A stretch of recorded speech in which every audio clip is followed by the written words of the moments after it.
Hello metric students, and welcome to our final lecture in our short couple lectures on Chapter 10, experiments.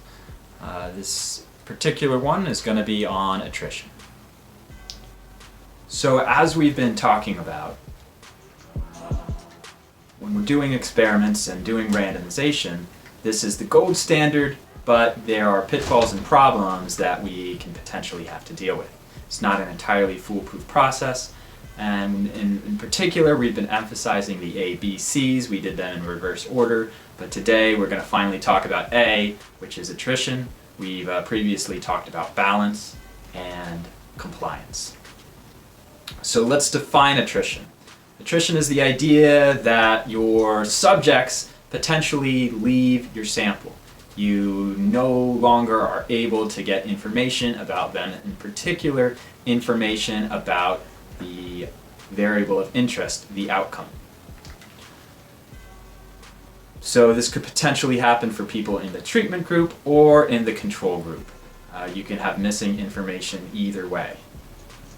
Potentially, though, you could have information about some of the covariates in the pre-period, prior to enacting and performing your experiment. Let's talk through an example. Most medical journals require some diagram that is similar to this example that I'm showing you here.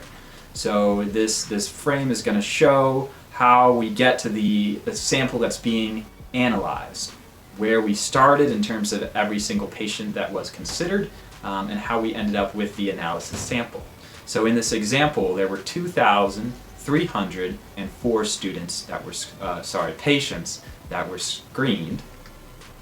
After screening, 1,018 didn't meet the criteria, so they did not continue on.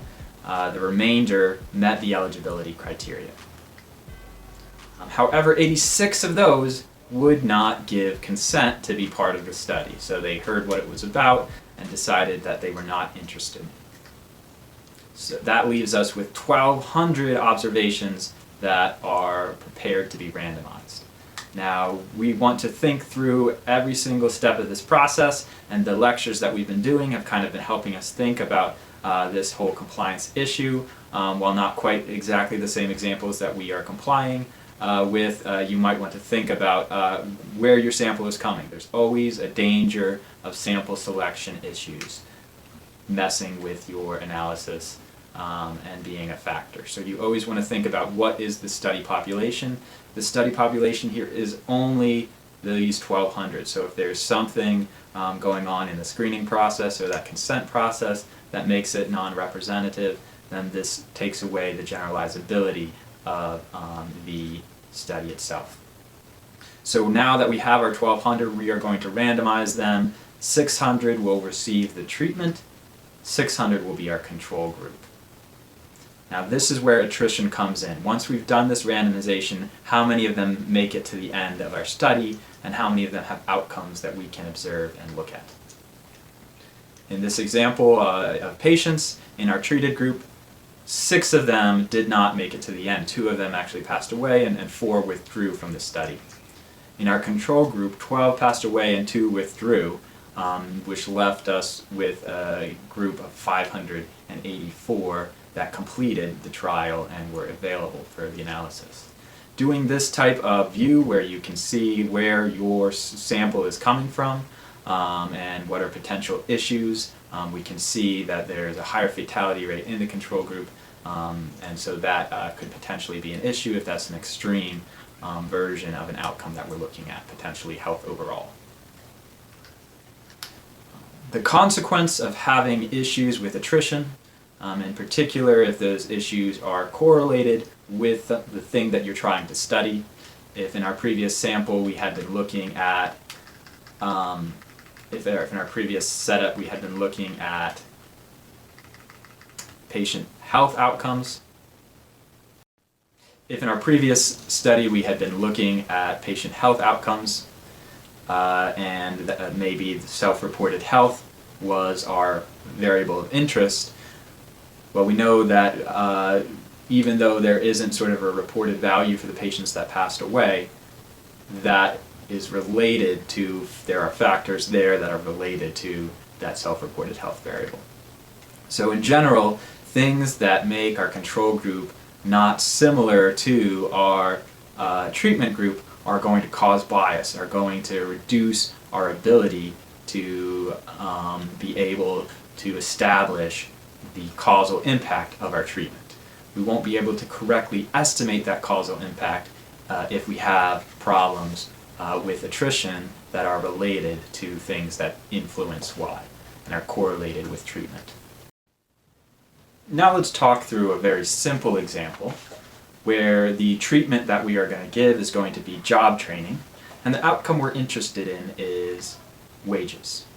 So our randomized trial here, our experiment, individuals will either receive job training or not receive it. And as our outcome, they will receive their wages. So we have the wages with training and without. And ideally, we could just compare these outcomes. Compare the average wages with the job training and without the job training. But what might happen is that if you get really good job training and you get a really good job, it might be out of state. So we might have this confounding variable that is this new job in another city, and potentially we won't be able to follow up with these individuals once they've gotten their new job, they moved, they changed their contact information. Furthermore, if they're getting these jobs and they're nice enough to move for, then they're probably higher wage jobs. So if there is some correlation between getting the job training, moving to a different city, and falling out of our sample, in this type of example, we're in fact going to be estimating the impact of job training because we are going to be missing the people that is potentially impacting the most. We're going to be missing the people who have moved for a job and are in a different city. So let's talk about the ways to check for whether you have a problem with attrition in your data set. The first place to start is to compare the rates of missing or attrition for those in the treatment group and in the non-treated group. If there's attrition just for random reasons, then they should be the same. That won't cause us a problem with our estimates. It's only the attrition that is correlating with those covariates and impacting our estimates of Y. So we could do a simple t-test, we could do a simple bivariate regression where attrition is the variable of interest if your observation leaves the sample, and being in the treatment group is the explanatory variable. So we're testing to see whether that coefficient, delta 1, has a significant sign. Doing this, however, is not sufficient. Just because we don't see a significant effect doesn't mean that we don't have a problem with attrition. Because even if they're leaving our sample in the same percentages, we need to be sure that they're quitting and leaving our sample and leaving the study for the same reasons. Right? Perhaps in our job training example, we have the people who get the training are quitting because they're moving to get a better job. But an equal share of people are quitting because they are discouraged and no longer want to participate.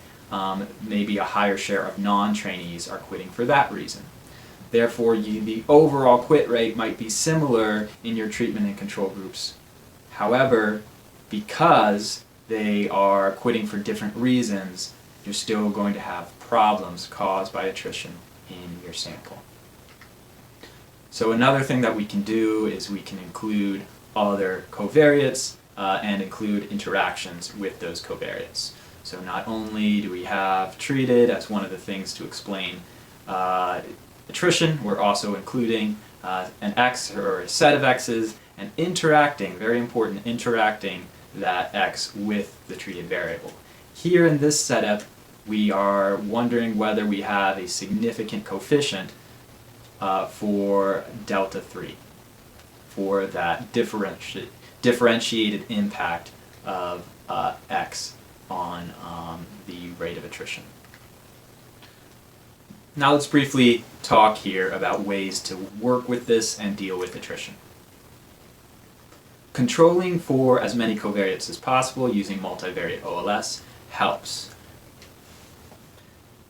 Including more controls allows us to reduce the error term and reduces the potential for that to correlate with the treatment.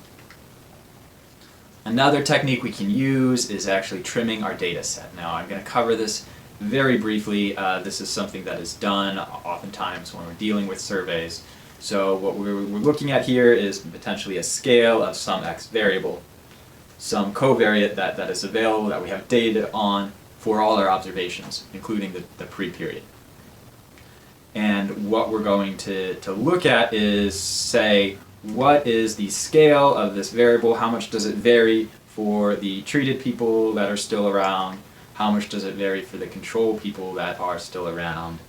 And we would hope that this spread would be the same for both. If there was pure randomization happening, then that's what we would expect. The trimming happens when we say we're not going to let the treated people have less than the control in any way. We're actually going to throw out these treated individuals that have lower than the lowest x value for the control, and similarly we're going to throw out for the controls those that have a higher x value than the highest treated.